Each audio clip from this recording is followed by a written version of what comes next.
I have all the parts for the window grill forged, but it's not quite time to do the final assembly. As you do these, they're going to vary just a little bit. Remember, steel, when it's hot, it expands, and when it cools, it contracts. That means all of these bars were a little bit longer when they were hot and fresh from the forge. Depending on how hot they were and how long that heat was in the bar, if it was just a little bit of the bar that was hot or if it was half the bar that was hot, is going to affect how much too long those bars were. So everything needs to cool down completely before doing the final check of measurements. And inevitably that means something's going to be just a hair too long, and maybe it needs to be upset back a little bit, or if maybe they need to be drawn out just a little bit because they're hair short. None of these are off by more than about a 1/16 of an inch, so it's not a very big difference, but it still needs to be corrected or things just aren't going to go together all that well. Need to make sure everything is straight. Most of it looks pretty good, but I need to double check that. Tenons all need to be cut to length, and I need to double check all the hole diameters and make sure the tenons fit the holes the way they're supposed to. If not, I can run a drill bit through there. So that's the first thing I have to do before I do any assembly, is make sure everything fits my full-size drawing and make sure all the pieces fit together the way they're supposed to.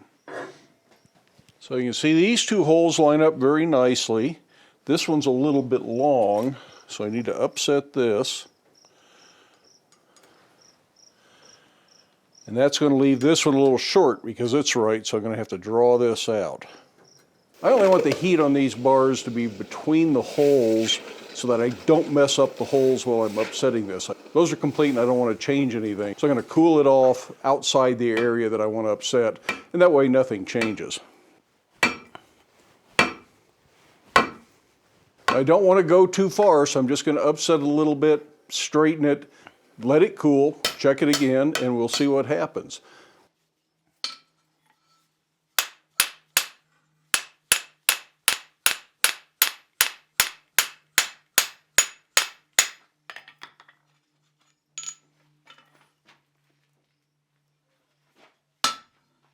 And again, I'm going to let this cool and repeat the process if necessary, as opposed to getting it too short and then having to draw it out. It's often possible to do some straightening cold, and a fly press is an excellent tool for that.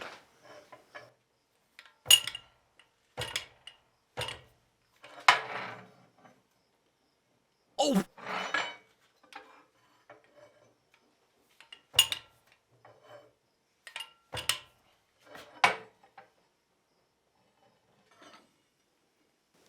In addition to taking the time to straighten all of the material, you also need to make sure you check for twists. Twists in these bars are going to cause nothing but problems. You're going to end up with a grill that has a twist in it in the long run.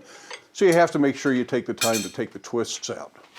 I'm using what are often referred to as winding sticks. At least the woodworkers call them winding sticks.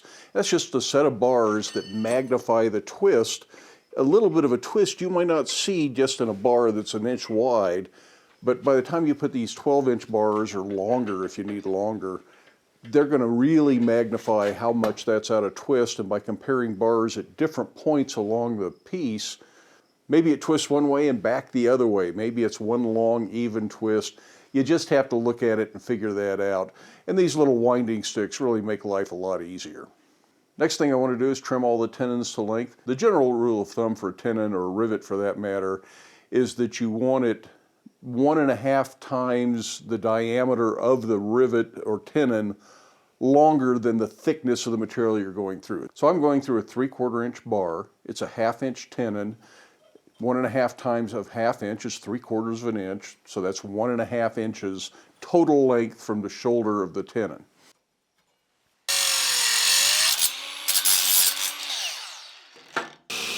Black Bear Forge is sponsored by Combat Abrasives. Use the link in the video description and the coupon code BLACKBEAR10 for discount on your next order.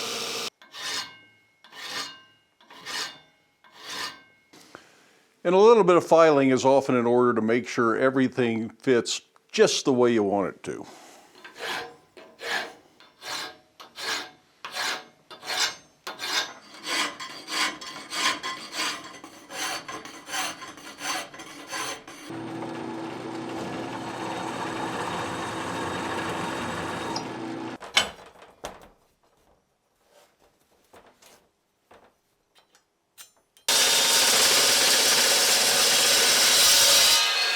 We're just about ready to start the assembly.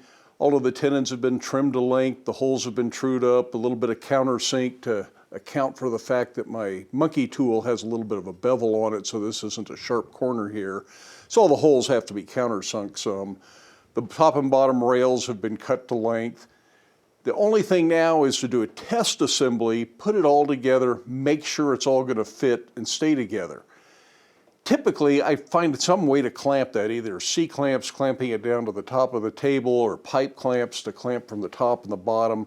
Whatever it takes to hold it together so you can check and make sure everything's right, and make sure that as that comes together tight, that there's not some twist you haven't accounted for yet. But just like you, I tend to watch blacksmithing videos on YouTube. And the last couple of days I've been kind of binge watching some Mark Asprey videos. And last night I was watching a video where Mark assembles a small grill and he threads all of his tenons first. This doesn't have anything to do with the final assembly. He's just putting a wing nut on there so he can clamp the whole thing together, make sure it all fits. He doesn't have to mess with pipe clamps or C-clamps or clamping it down to a table.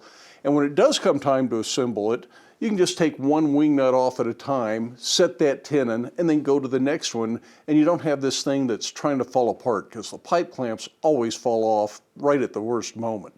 So it's not too late to teach this old dog new tricks. I'm going to thread all my tenons.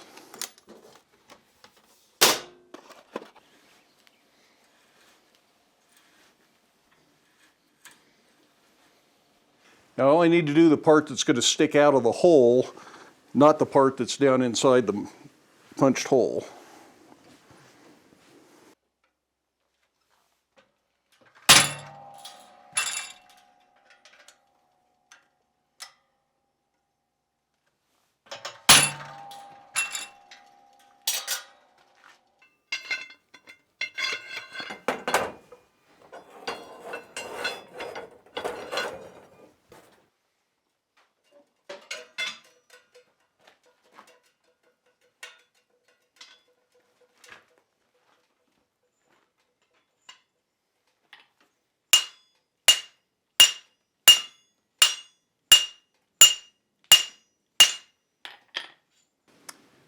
Now we'll let that cool off so that it can shrink as much as it's going to, and see if that was enough, or worse, if it was too much.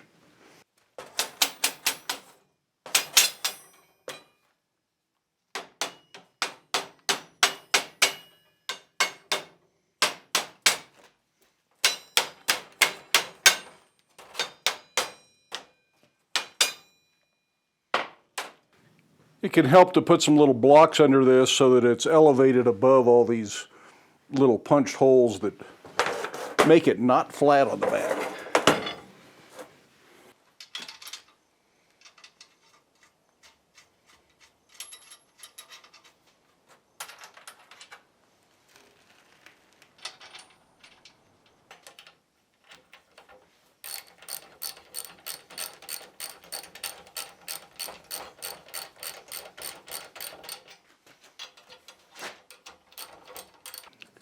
Look at that, it's square.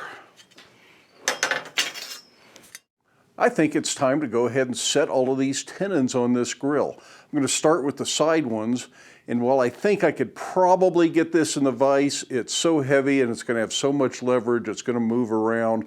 So I'm going to try and support it on a block on the floor, and I happen to have this piece of scrap that has a hole in it, so I can pass the tenon that hasn't been done yet, or set the rivet head that has been done in here, or the nut and washer on the ones that are threaded, whatever, and hopefully this will be a solid enough support that I can just set this on the floor and work on the upside of it, and that should be about the right height. It should be convenient to work on as long as this thing is enough support. The torch is certainly the best way to go with something like this. Trying to get it back into a forge, even an open hearth coal forge, is going to be a lot of wrestling, and you're going to get things hot that you don't really want to get hot. So if you don't have a torch for something like this, you might want to borrow one.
Now when I cut these ends, I cut them just a little bit long so that I can upset them back just enough to get rid of those cut saw marks there. Everything else on this piece has a forged texture to it, so I don't want to just leave these as cut ends. So just that little bit of an upset is all we really have to do to this at this point.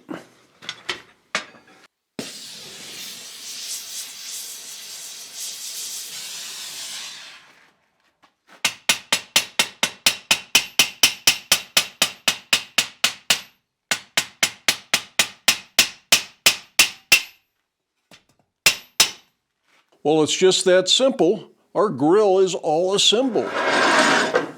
And I think it looks pretty darn good. This is exactly what I saw in my head. There may be a few little details to go through and correct here before I put any kind of a finish on it.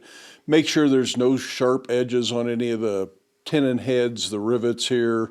But then it will be time to worry about putting a finish on this.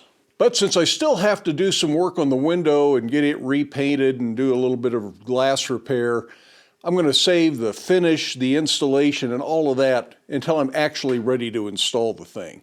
So that will be part 6 of this series, but it won't be next week. In fact, it may not be for another 3 or 4 weeks before I get around to that, because I've just got to get all that other stuff done. So we're going to take a break from this project, do something else for the next few weeks, but I do hope you enjoyed this project. It was a lot of fun for me. It was a little bit of a challenge. Really, it's a pretty simple design, but there are just a few things that weren't real familiar to me, like the slit drift holes on a diamond, something I don't really do much of. So it was a nice little challenge and a good bit of forward progress to doing even more difficult projects. And hopefully before too long, we'll get on to a little bit bigger challenge. In the meantime, I hope you have time in your day to get out to your shop, make something, stay safe, wear your safety glasses. We'll see you for the next video.